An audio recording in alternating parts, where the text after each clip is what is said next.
Find the sum of the first 15 multiples of 8। ये भी पिछले क्वेश्चन जैसा ही है। सबसे पहले तो ये देखते हैं कि 8 के मल्टीपल्स क्या क्या हैं।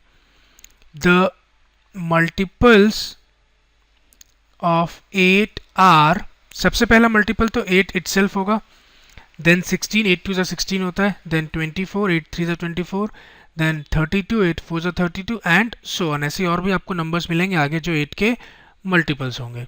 अब ये जो सीक्वेंस मिला है आपको, ये एक अरिथमेटिक प्रोग्रेशन है।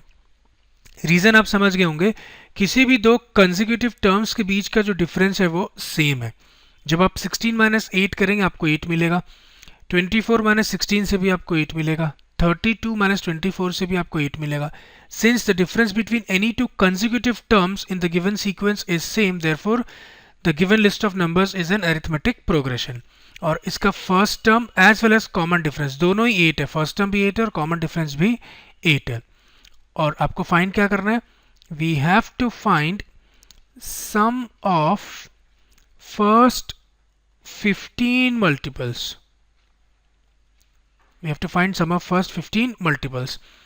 मैंने तो आपको सिर्फ फर्स्ट 4 टर्म्स लिख के बताया है, एक्चुअली आगे और भी टर्म्स होंगे जो 8 के मल्टीपल होंगे। आपको इसी गिवन अरिथमेटिक प्रोग्रेशन के फर्स्ट 15 टर्म्स का सम फाइंड करना है।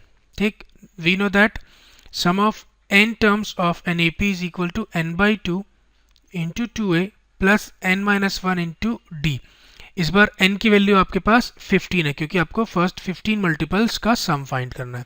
ठीक, वैल्यू सब्स्टिट्यूट करते हैं, therefore sum of first 15 terms is equal to 15 by 2 into 2a आपके पास 8 है, plus n again 15 minus 1 into common difference d भी आपके पास 8 है।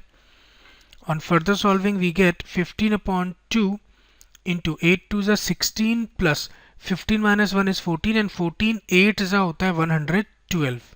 ठीक, जिससे आपको मिलेगा 15 upon 2 into 112 plus 16 जब आप करेंगे तो आपको मिलेगा 128।